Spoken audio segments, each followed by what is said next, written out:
총선 이후에 그야말로 새누리당은 발등에 불이 떨어졌습니다. 이번 총선 과정은 물론 현재의 경제 사정, 전반적으로 집권 여당에 대한 실망을 한 국민이 표로서 회초리를 들었다는 분석 때문인데요. 김무성 대표의 사퇴 이후에 새누리당은 비대위 체제로 전환을 하고 당 보수 작업에 들어갔습니다. 바뀌지 않고 전처럼 했다가는 안 된다는 것을 뼈저리게 느낀 새누리당. 어떻게 변화의 움직임을 보이고 있는지 알아보겠습니다.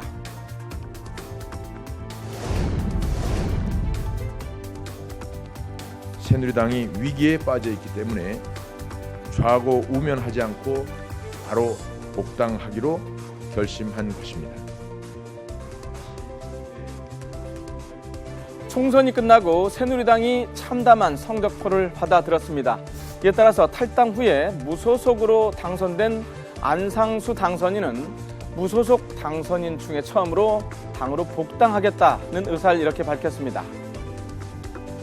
이처럼 총선 과정에서 공천을 받지 못하고 탈락한 의원들, 대표적으로 유승민 의원이 있습니다. 유 의원은 선거 기간 내내 반드시 승리해서 당으로 복당하겠다고 여러 차례 공언을 해왔는데요.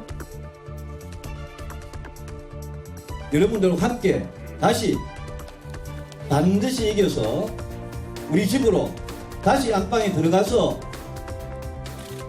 지금 저 모습을 보이고 있는 이 나라 유일의 보수당을 정말 따뜻한 보수, 정의로운 보수로 다시 바로 세우는데 여러분들과 함께 나가겠습니다. 하지만 당시에, 그러니까 선거 전이죠, 새누리당 친박의 시선은 냉정했습니다. 절대로 복당은 불가하다는 입장이었습니다. 아니 새누리당에서 뭐가 하여튼 잘못됐기 때문에 공천을 안 준다네요. 공천 안 준 사람을 어떻게 다시 입당을 십니까 여러분?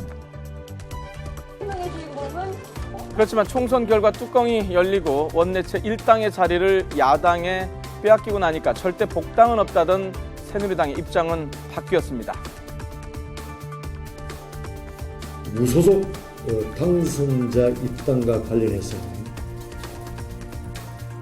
박근혜 정부의 성공적 마무리의 어떤 중요성에 대해서 동의하면서 차기 정권 재창출을 위해 개혁적 보수의 가치에 동의하는 모든 분들에게 문호를 대개방해야 된다라는데 최고위원회의 합의가 있었습니다.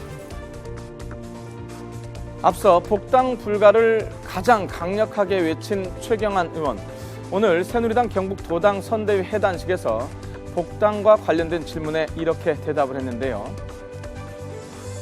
나는 이제 평의원이니까 나에게 복당 관련 이야기를 묻지 말아달라, 이렇게 말한 건데요. 하지만 선거 당시에도 최경환 의원은 평의원이었습니다. 선거가 끝나자마자 무소속 당선인들의 복당을 묻는 말에 좀 모호한 태도로 입장을 바꾼 것으로 보입니다. 원유철 비대위원장 역시 마찬가지였는데요. 총선 과정에서는 탈당한 무소속 의원들이 당선이 되더라도 새누리당에 들어오는 건 어려운 일이라면서 분명히 반대 입장을 밝혔습니다. 하지만 오늘 입장은 다릅니다. 박근혜 정부의 성공적인 마무리의 중요성에 동의하고 모든 분들에게 문호를 개방해야 한다라는 말씀이 계셨는데, 그러한 입장을 어저께 최고위원회에서 확인했다는 말씀입니다. 현재 새누리당은 이번 총선 공천에서 탈락해 무소속 출마한 유승민, 윤상현, 조영 의원 등 7명의 당선인에 대한 복당을 허용할 방침인 것으로 알려지고 있습니다. 이에 따라서 7명의 탈당파 무소속 당선자가 모두 복당을 하게 되면 새누리당은 20대 국회 의석수가 122석에서 7석 늘어난 129석으로 늘어나서 원내 제1당 지위를 다시 회복을 할 수 있게 되는데요. 하지만 복당 허용 방침은 친박계 주도의 공천 실패를 스스로 인정한 것이나 마찬가지라는 분석도 나오고 있습니다. 이런 가운데 오늘 이한구 전 공천관리위원장은 총선 패배의 책임을 지고 새누리당 전국위 의장직을 사퇴하기도 했습니다. 앞으로 복당 과정에서 유승민 당선인만큼 주목받는 사람은 바로 윤상현 당선인입니다. 이미 복당 신청서를 제출했다고 하는데 막말 녹취 파문의 여파가 워낙 컸던 만큼 논란이 만만치 않을 것이란 전망입니다. 새누리당이 결국 이렇게 이제 이런 총선의 성적표 받아들이게 된 여러 가지 근본적인 원인 그런 부분들을 좀 제거해야지만 앞으로 새로운 어떤 당의 혁신이라든가 변화를 주도할 때 명분도 세울 수가 있을 것이고 전체 모양새를 좀 잘 만들어갈 수 있다고 한다면 결국 그 당에서 내쳐서 이렇게 공천을 주지 않은 사람들을 그대로 버려두고 당의 혁신을 해가는 모습 자체를 그려내기가 굉장히 어려울 가능성이 많습니다. 그렇기 때문에 아마 복당 문제는 서둘러서 좀 봉합하지 않을까 싶습니다.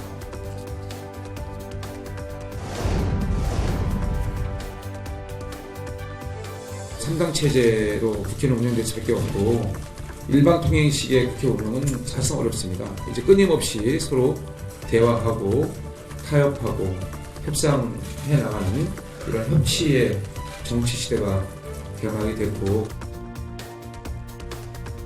이번 총선에서 원내 1당의 자리를 더민주에게 넘겨준 새누리당, 또 국민의당이 교섭단체 구성에 성공하면서 20대 국회는 그 어느 정당 하나도 과반 의석 정당이 없는 비슷한 자리 배분이 됐습니다. 따라서 20대 국회는 여야의 타협과 대화 없이는 법안이나 예산안을 쉽게 통과시킬 수 없는 구조가 됐습니다. 또 제3당이 된 국민의당이 누구와 손을 잡는다고 하더라도 쟁점 법안을 밀어붙이기는 어려운 상황입니다. 국회의원 5분의 3 이상, 그러니까 180명의 동의를 얻어야 하는 국회 선진화법 조항 때문인데요. 이런 상황 아래서 모든 경우의 수를 예상을 해보면 새누리당의 친여 무소속 의원을 다 합친다 해도 129석이고요. 또 새누리당이 국민의당과 손을 잡고 친여 무소속 7석을 합쳐도 167석입니다. 반대로 더민주와 국민의당과 정의당, 친야 성격의 모든 무소속 4명이 손을 잡더라도 171석입니다. 이렇게 저렇게 묶어봐도 전부 다 쟁점 법안 의결 정족수, 그러니까 180석에 못 미치는 상황입니다. 따라서 제1당과 제2당, 그러니까 더민주와 새누리당이 합의를 하지 않으면 쟁점 법안 통과는 불가능한 상황인데요. 물론 예산안을 통과시키기 위해서는 과반수 의결로도 가능하기 때문에 새누리당 입장에서는 이때는 국민의당 역할이 아주 중요해지게 됐습니다. 어떤 법안이라든가 또는 그 결정을 하게 되는 과정은 사실상 새누리당과 더불어민주당 두 당이 합의를 하면 통과는 가능합니다. 왜냐하면 두 당을 합하면 180석을 훌쩍 넘기 때문에요. 그렇지만 나머지 경우는 전체가 모여서 협의를 해야 되는, 소위 말해서 협치의 시대가 된 겁니다. 그동안에는 독단적이고 어떤 한 개 정당을 무시해도 가능했었지만 이제는 전체 정당이 모여서 머리를 맞대고 같이 협의하고 국민들의 이익이 되는 쪽으로 법안이라든가 이런 것들을 만들어내는 그런 협치를 하지 않으면 이제는 정치가 불가능한 시대가 된 거거든요. 현재 원내 제1당의 집권여당 새누리당, 원유철 대표의 말대로 이번 총선에서 봐선 뼈아픈 성적표대로 이젠 대화와 타협 없이는 무엇도 할 수 없는 상황에 이르렀습니다. 이 같은 상황은 청와대 역시 마찬가지일 텐데요. 개혁 법안 통과를 위해서는 야당을 심판의 대상이 아닌 협상과 타협, 그러니까 대화의 상대로 인정할 수밖에 없을 것이란 분석입니다. 그래서 새누리당만큼이나 원만한 국정 운영을 위한 청와대의 고민은 클 수밖에 없어 보입니다.